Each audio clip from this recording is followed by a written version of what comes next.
In June 1983, the small assembly hall at Bassingbourn Airfield, England, glowed faintly with sunlight filtering through the old glass panes.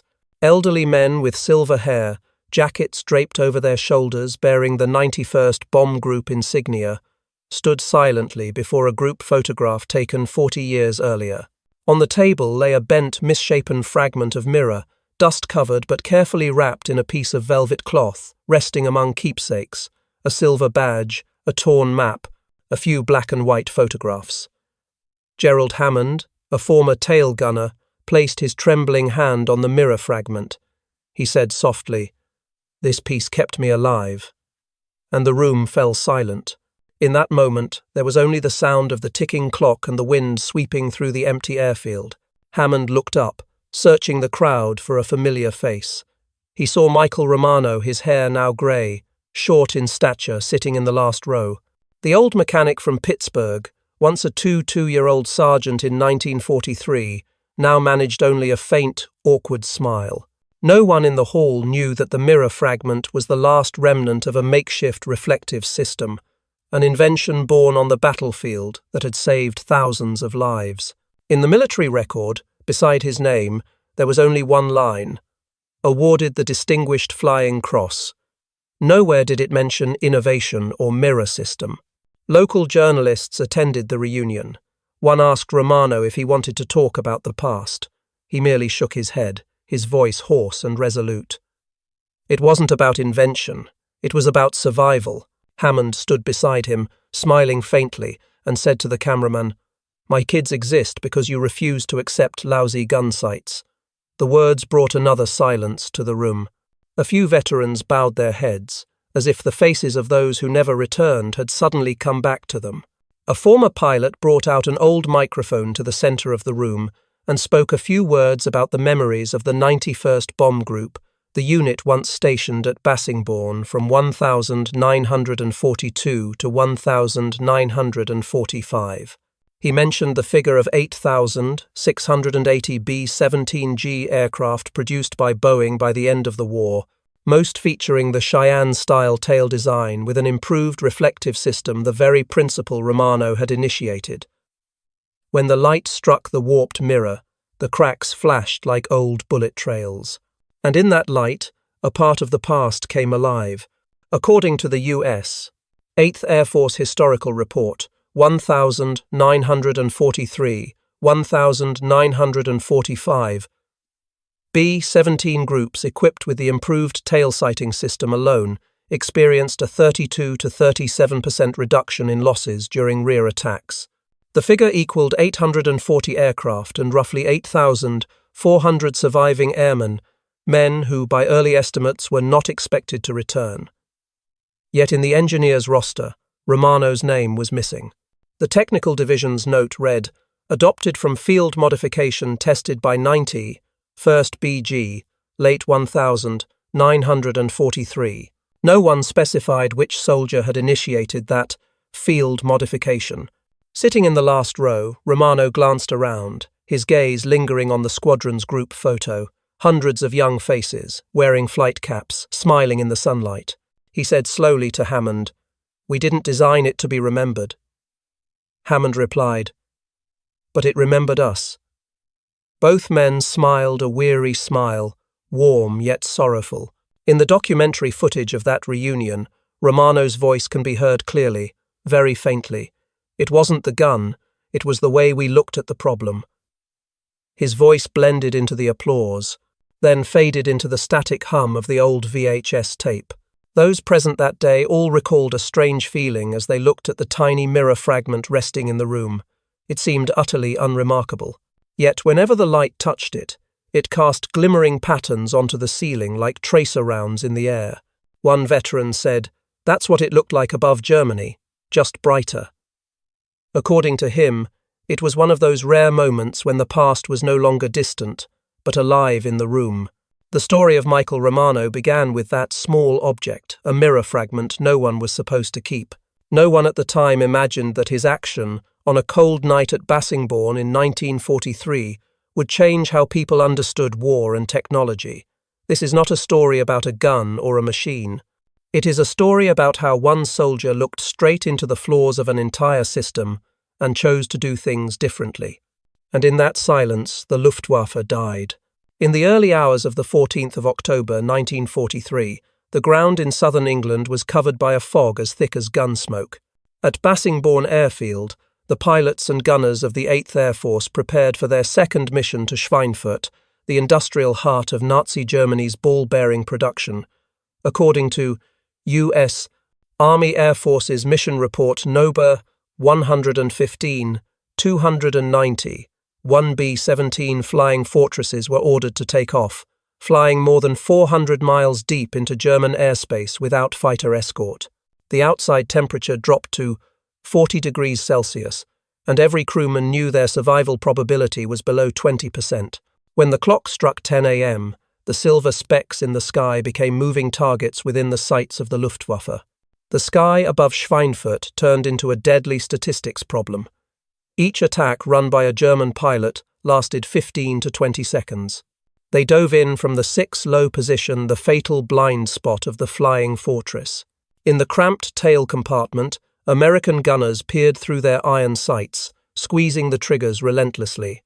According to 8th Air Force Gunnery Evaluation, October 1943, their average hit rate was just under 8%. That meant for every 100 rounds fired, only 8 might hit a target. In contrast, a German pilot with a 20mm cannon needed fewer than 3 bursts to tear apart a bomber's fuselage. Mathematics became an invisible enemy, and every small deviation was paid for with a life. When the formation returned, only 231 aircraft remained intact, 60 B-17 seconds had been destroyed, and 600 pilots and gunners were missing or dead. The survivors bore the marks of collapse frostbite burns, shattered glass, empty ammunition belts. In his report to Washington, General Henry H. Hap Arnold admitted, "At this rate, no crew will statistically survive 25 missions."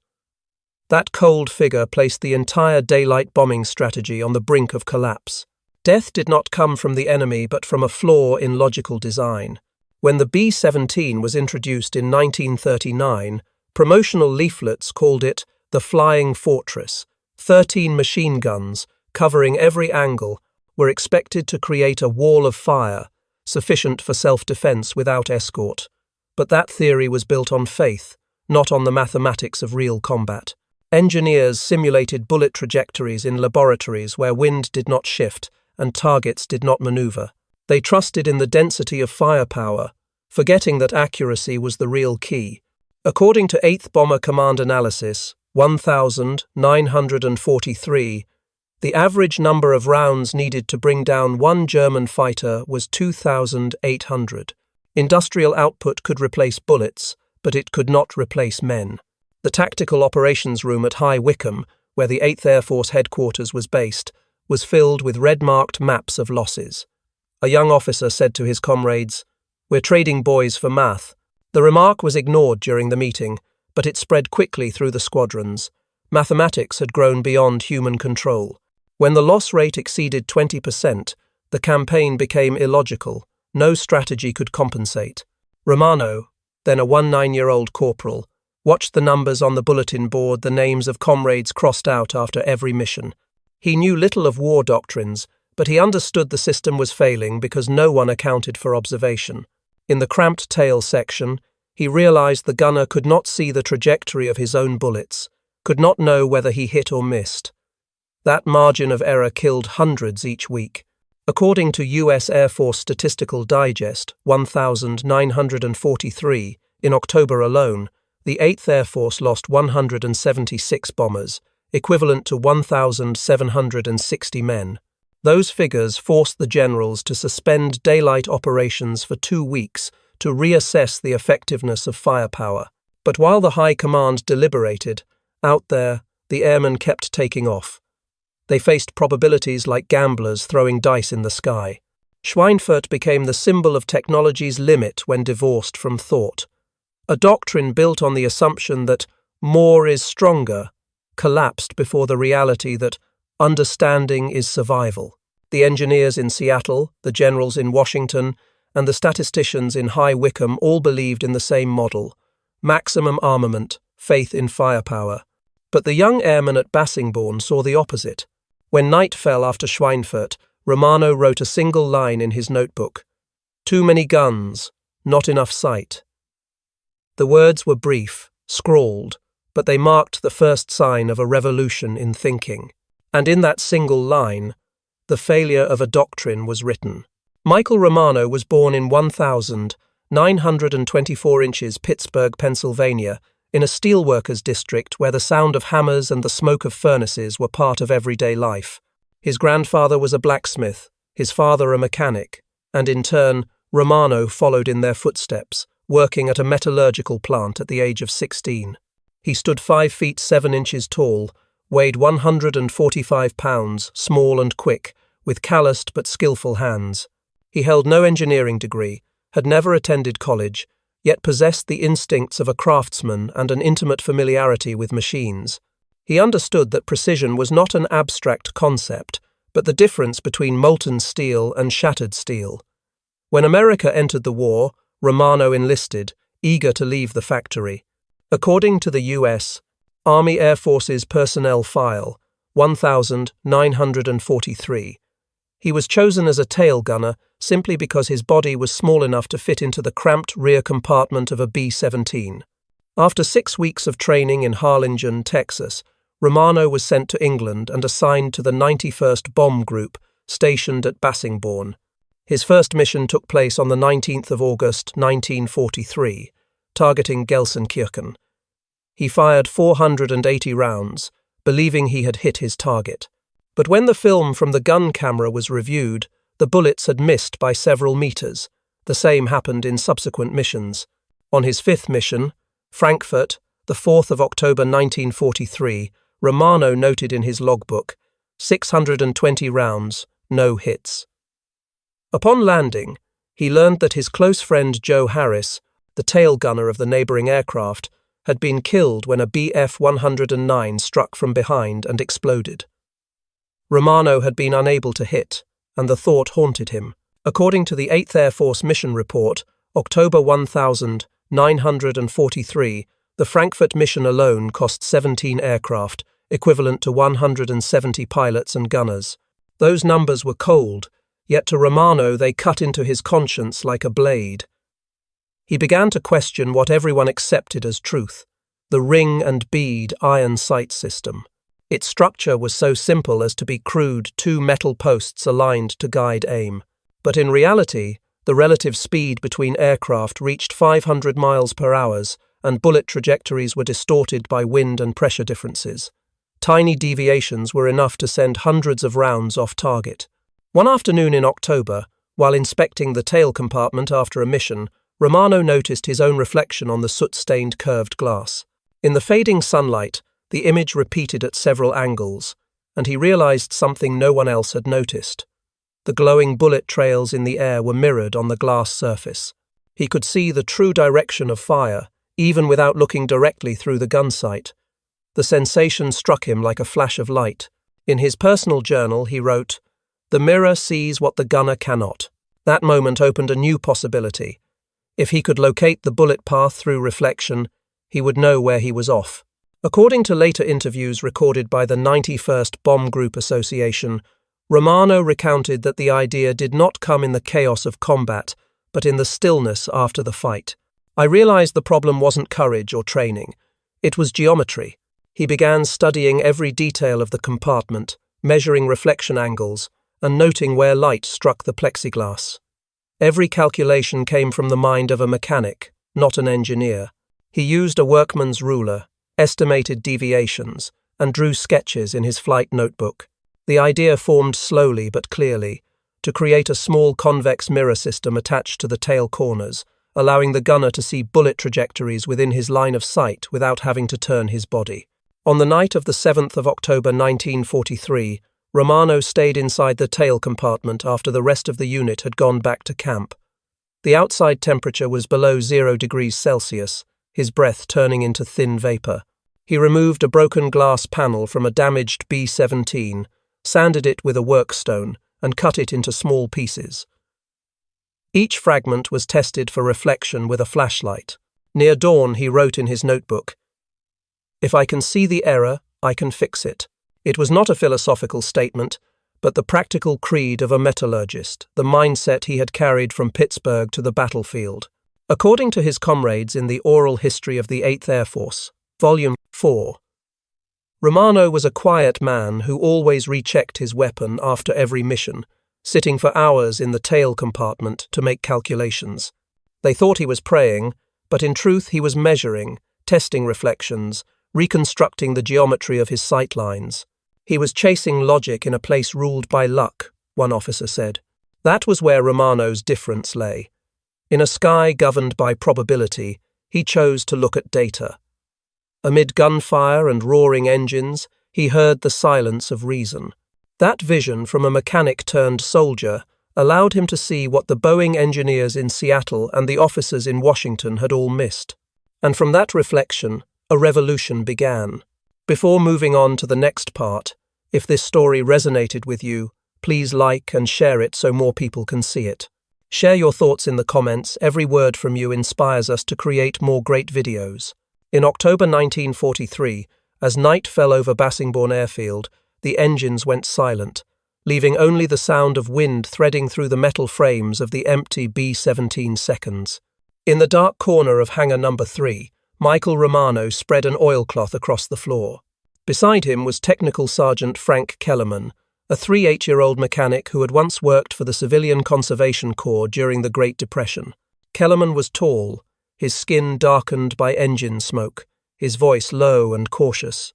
He glanced over the rough sketches in Romano's notebook and said only one thing: "This will get us both court-martialed." Romano nodded. "Then let's make it work fast." According to 91st Bomb Group Maintenance Record, October 1943, the two men used salvaged materials from the scrapyard, a convex mirror from a broken navigation device, plexiglass from a shattered cockpit dome, and an aluminum bracket stripped from a control frame. The most crucial piece, the reflector sight, was taken by Kellerman from a crashed P-47 Thunderbolt near the base. He welded the mounting frame, reinforced it with AN3 standard screws, and adjusted the reflection angle using a mechanical protractor. Romano sat in the tail turret, knees bracing the gun frame, checking each mirror angle under a flashlight. Every part was aligned by hand, no blueprint, no inspection. Everything depended on the intuition of two craftsmen. By 4:30 a.m., the system was complete. 3 small mirrors were mounted at different angles, forming cross-reflections that allowed the gunner to see the bullet trajectory parallel to the line of sight. The reflector sight was fixed directly atop the gun mount, projecting an orange luminous circle, a reference point for estimating deviation. Romano rotated the assembly, and the reflected beams converged precisely at the circle's center, just as he had calculated. He exhaled and wrote in his notebook, "Mirror system complete." On the 10th of October 1943, during the Munster raid, Romano carried his invention into combat. The report, 8th Air Force Combat Mission 115, noted poor weather, low clouds, an average altitude of 25,000 feet, and no fighter escort. As the formation reached the target, the Luftwaffe launched over 200 fighters attacking from the rear. In the tail compartment of the B-17G knockout dropper, Romano swung his guns and switched on the reflector sight. Through the lens, the bright circle floated in mid-air. In the left mirror, tracer rounds streaked across the sky, reflecting into a white halo. He adjusted the barrels and pulled the trigger. According to footage from the gun-mounted camera, Romano fired a total of 620 rounds throughout the battle, downing one Bf-109, the first confirmed kill of his career. According to the 91st BG after-action log, 10 October 1943, his rounds struck the enemy's engine after 3 short bursts. When the bomber landed at 1340, the maintenance crew inspecting the tail section discovered the strange mirror system attached to the gun mount. Master Sergeant Donald Pierce, head of maintenance, immediately reported it to his superiors. An hour later, Captain Richard Voss, the ordnance officer, arrived at the scene. The following exchange was recorded in the official military transcript. Voss: "Sergeant, What is this modification? Romano. An improved sighting system, sir. Voss. You installed unauthorized equipment on a combat aircraft. That's a direct violation of Technical Order 0120EG2. Romano. It worked, sir. I got one today. Voss hesitated, then barked. I don't care if you shot down the whole Luftwaffe. Remove it immediately. Ew. Romano was ordered to dismantle the entire setup within 24 hours. Word spread quickly across the base. Many gunners came to ask how he had built it. Some hailed him as a genius. Others feared he had broken the chain of command. That evening, the mess hall buzzed with debate. One sergeant said, "If it works, it saves us. Why stop it?" A mechanic countered, "Because it's not tested, it could blow back." Amid the argument, Romano sat silently, hands resting on his sketchbook. The next morning, Colonel Stanley Ray, commander of the 91st Bomb Group, called an emergency meeting. Notes from Group Operations Journal, 11 October 1943, show 14 officers present, including engineers and pilots. The debate was fierce. Captain Morrison, the technical aide, argued that Romano's act was a disciplinary threat. But Major William Calhoun, operations officer, countered, he achieved a confirmed kill with 600 rounds. The average is 2,800.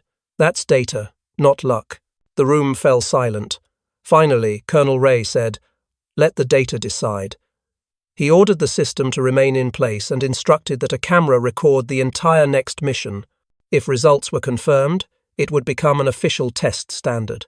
2 days later, on the 12th of October 1943, Romano's crew joined the raid on Bremen, targeting the A.G. Weser shipyard. En route, they flew through a storm of fire from FW 190 seconds and BF 109 seconds. Romano sat still, eyes fixed on the glowing circle of the site. According to U.S. 8th Air Force combat camera footage, 12 October 1943, the first fighter dove in from 6 low Romano fired, and 4 seconds later, flames erupted from the enemy's right wing. The second was hit in the cockpit and spiraled into the ground. Another was logged as probable, meaning likely destroyed. After action summary. 380 rounds fired, 2 confirmed, 1 probable, achieving 190 rounds per kill, 15 times lower than the force-wide average. According to 8th Air Force Gunnery Analysis, October 1943, no tail gunner had ever reached such efficiency. When the film was shown in the conference room, the projector's hum mixed with the sound of steady breathing. The technical officers could not deny the evidence. Romano's tracers flew straight, corrections quick, no lag. Colonel Ray sat silent for a long time, then said, "Gentlemen, the sergeant's logic is sound." He instructed Kellerman to prepare a provisional design and to test it on 5 additional bombers. Voss objected, citing the risk of tail structural failure. Ray replied, 17 bombers lost last week, 3 enemy fighters downed. I'll take that risk. That night, Romano stepped onto the field, looking at the rows of B-17 seconds lined up like sleeping steel fish. He shone his flashlight onto the mirror. The circle of light reflected the stars. In that moment, he understood he had touched something beyond discipline, a kind of mechanical truth. He thought not of honor, nor of court-martial, but of Harris, the friend who had died because he missed. According to a witness, after reviewing the film, one officer said, "We've been fighting with blindfolds on." That sentence captured the entire failure of the flying fortress doctrine. Romano's innovation was not merely a few mirrors. It shattered the assumption that war must obey designs drawn in offices. In Colonel Ray's journal, a brief line was written, "Data prevailed over regulation," and in Romano's small notebook, only this. The mirror worked!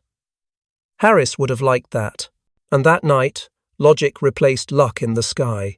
On the 22nd of February 1944, during Operation Big Week, over 1,000 bombers of the 8th Air Force struck German aircraft factories. Above Leipzig, bursts of 88mm flak tore the clouds.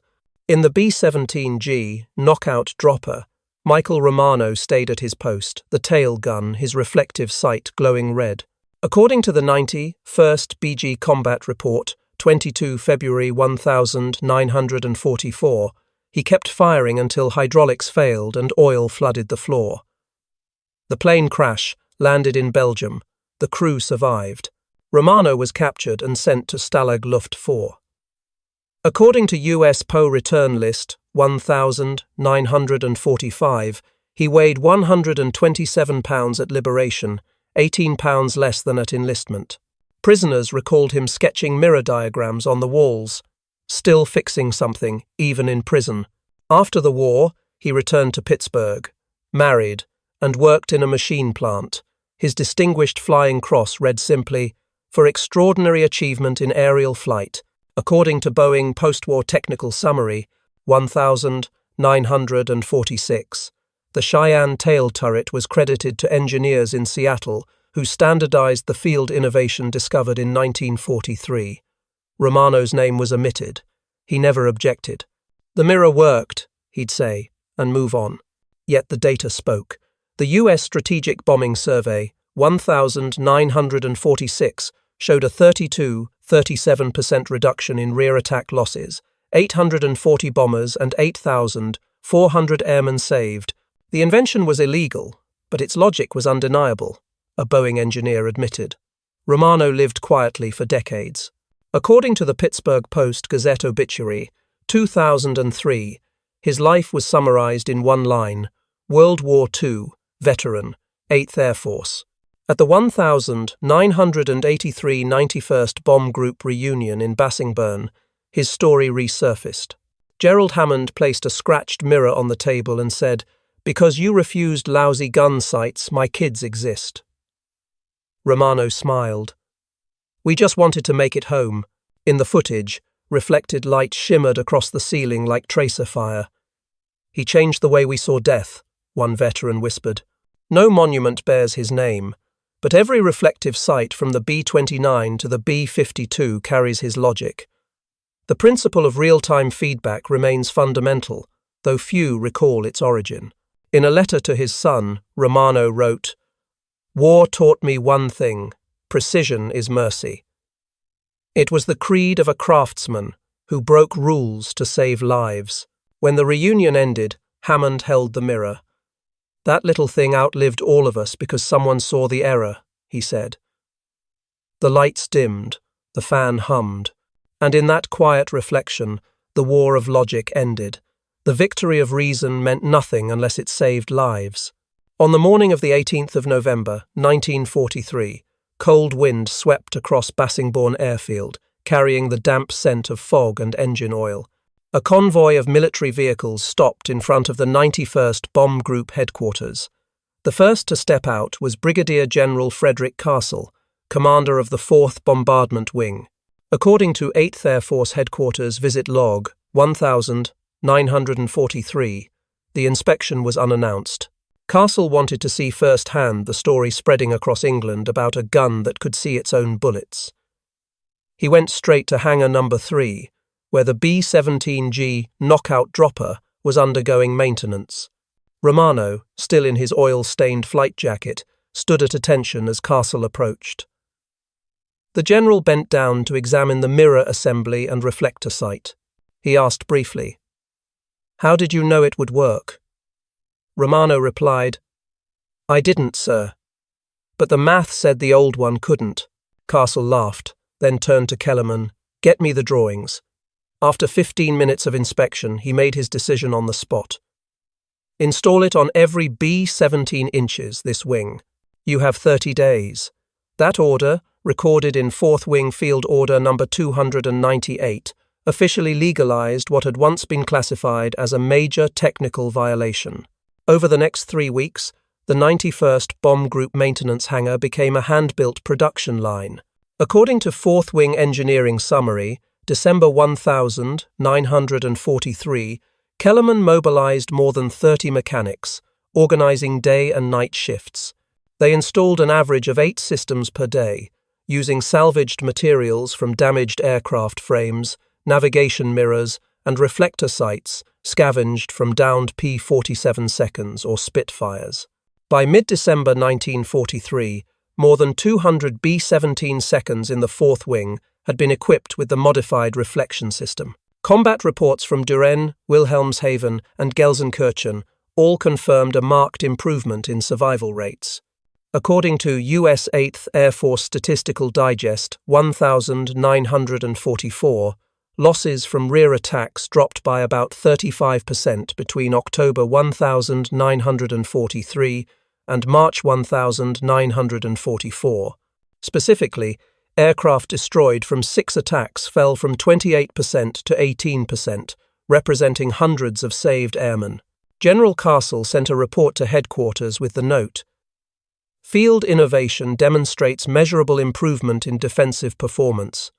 For the first time in U.S. Air Force history, a modification not originating from a factory or approved by the design committee became an official combat standard." Castle did not stop there. He dispatched a team of engineers from Boeing's Cheyenne Modification Center to Bassingbourn to study the design in detail. They dismantled the mirror assembly, measured reflection angles, and tested the materials. According to Boeing Internal Memo No. CMC 117, January 1944, the engineering team confirmed that Romano's concept was fully feasible for industrial-scale production. In January 1944, the Cheyenne Center released the redesigned B-17G tail turret, integrating the Nate Amperes-type reflector sight in the exact position where Romano had once mounted his improvised device. From then on, all new B-17 seconds were built under this configuration. Within 8 months, Boeing produced an additional 8,680 B-17G aircraft, most featuring the Cheyenne design with the dual reflection principle. This change forced a revision of Luftwaffe tactics. According to German Fighter Command Debrief, April 1944, pilots were retrained to avoid approaching from 6, switching instead to attacks from 12.00 high, a riskier but safer angle for them.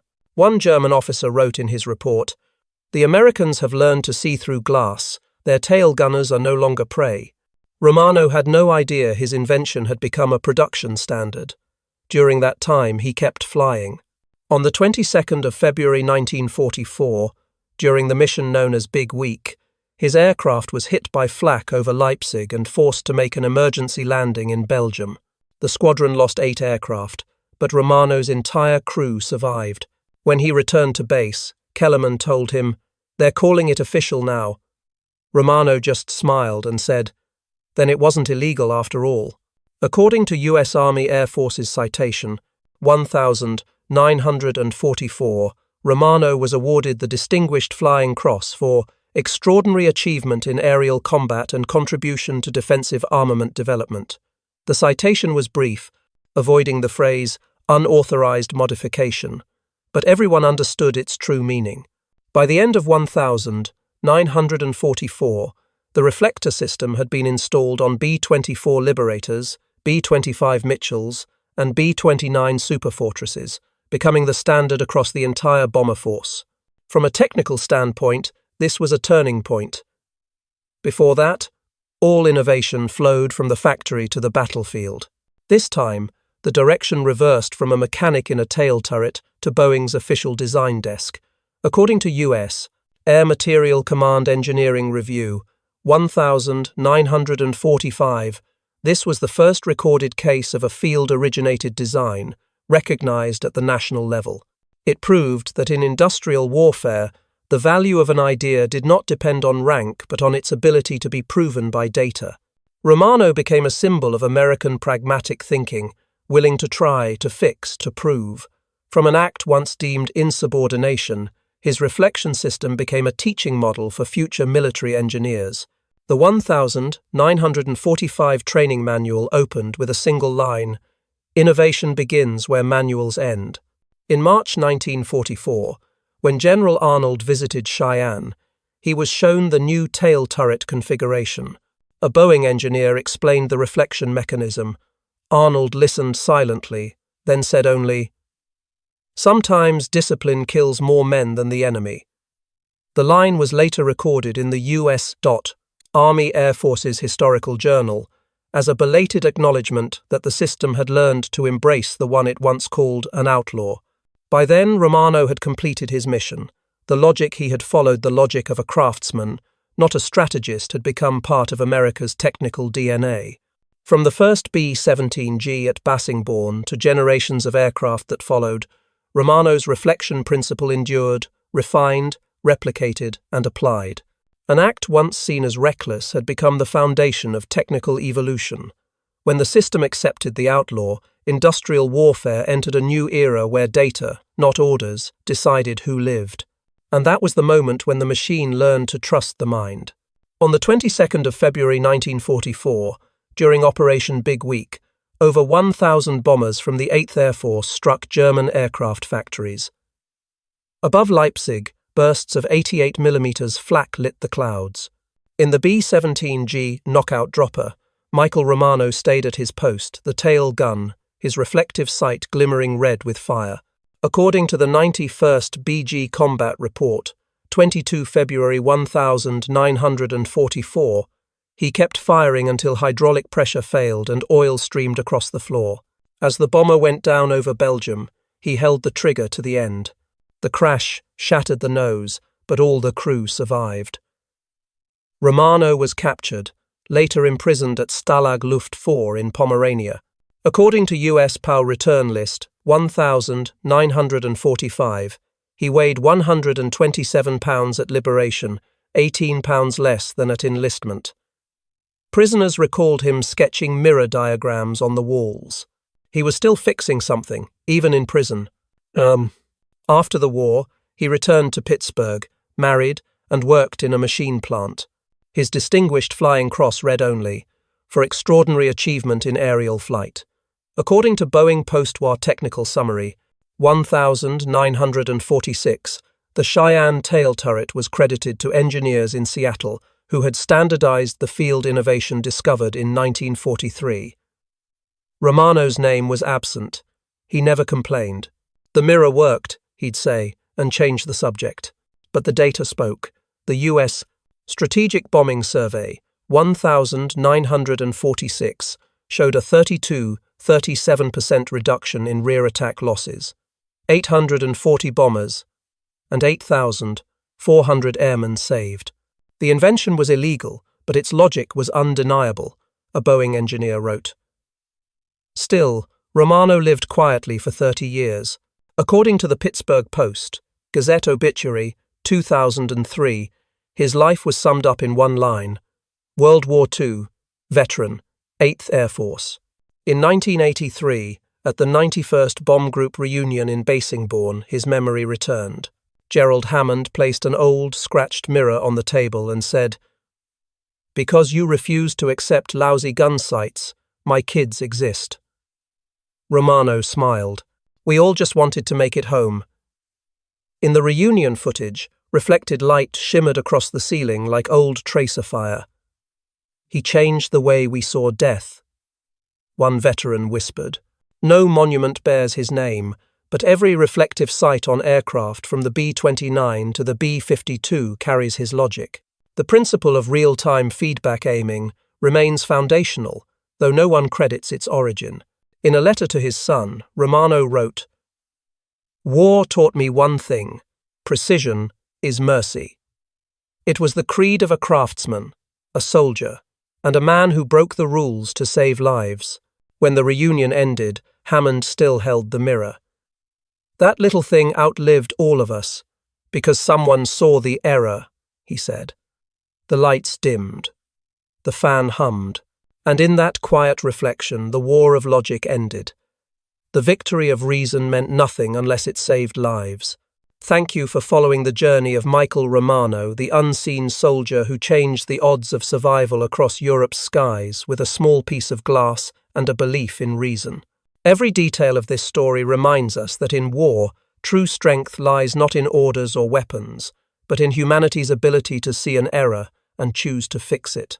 We remain committed to bringing you more profound, truthful, and moving stories about the people who shaped the world through war. Don't forget to subscribe to our channel for more battles and untold histories.